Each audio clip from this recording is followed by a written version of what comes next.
Yo, what's going on, y'all? This is Combo Breaker 99, and I'm back on the fight front. Today, I just want to do a little video talking about Adonis Stevenson. This isn't going to be the actual breakdown of the Adonis Stevenson-Badou Jack fight.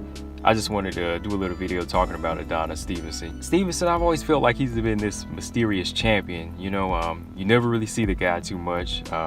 Sometimes you forget he holds the title at 175, but when he gets to the ring, he puts on a show. He puts on a good highlight knockout.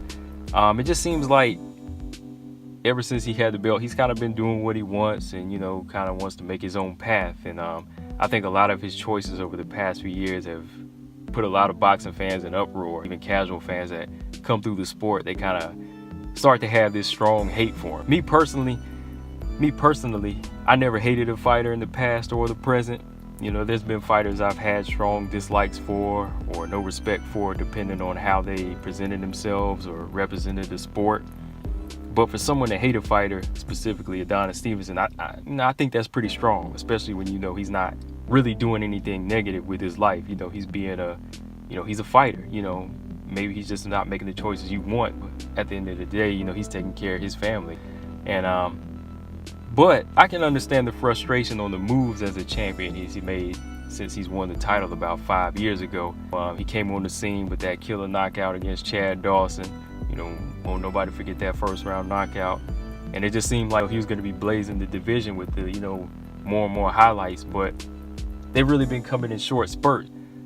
Of course, he beat Tavoris Cloud at the time, who was somebody to watch for.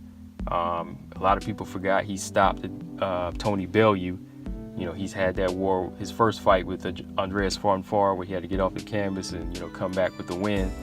But other than that, everything has been just kind of a blur, just those little spots here and there. And ever since then, a lot of, his accomplishments has just been kind of, ever since then, after the Farnfar fight, he's just been fighting a lot of the lesser names in the division. But to everyone, the one opportunity that they feel like he let pass by was a Sergey Kovalev match.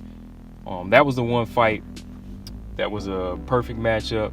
You had two champions from the opposite sides. They both had crazy power, good knockout ratios, and they also had like a war of words. They were going back and forth with the race thing.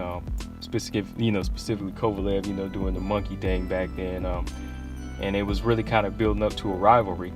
But of course, price and politics kind of knocked the fight off. It was said that Kovalev priced itself out.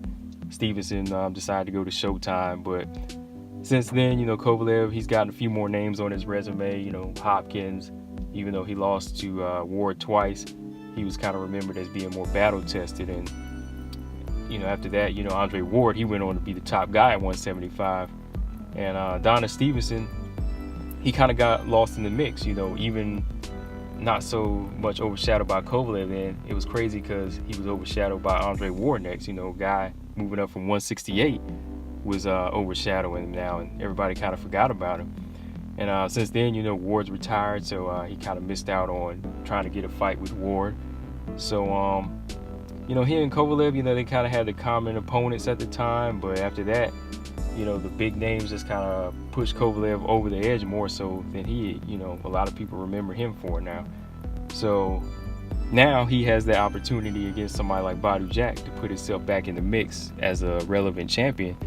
Badou Jack, he's a dangerous guy. He's moving up from 168 like Ward did. He came in, he made some noise by stopping Nathan Cleverly, winning the title.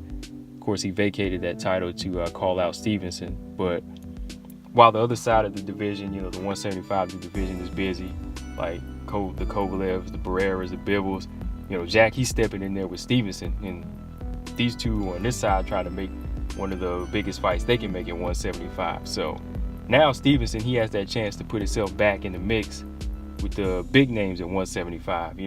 Like I said, even though he has a belt, people always forget to mention him now, just because he's kind of always low key and under the radar. But Stevenson being 40, it's gonna be hard to, even though Stevenson is 40, I can't really count him out against anyone in the division. He's not as active, but he still has a lot of strengths that can give a lot of guys problems. I think he's a good boxer. He has a underrated inside game. and the left hand. The left hand is always a game changer. You know, it's either he lands it twice or once and you out of there.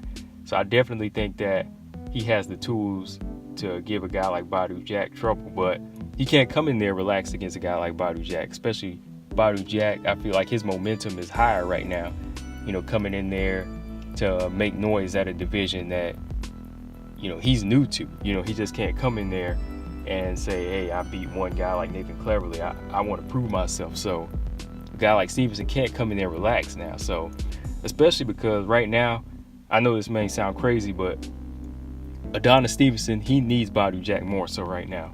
Because Badu Jack, he has a lot of options on the table. You know, he could have went the Kovalev route or the Bivol route, but he chose to vacate the belt instead of fighting Bivol. And in that, when you look at it that way, Adonis Stevenson, he definitely needs a guy like this that can put him back in the mix too. Because, you know, Badu Jack, you know, having the Mayweather team backing him, this is going to be more recognition for Adonis Stevenson if he can beat a guy like this. So he's going to actually have to, you know, be on his A game in this fight. Like I said, he can't come in there relaxed. And like I said, if he really wants to be back in that mix at 175 and put guys on notice, he's gonna have to take this fight seriously. And I'm not gonna lie, if Adonis Stevenson pulls this fight out, you know, I know the time is passing or may have passed.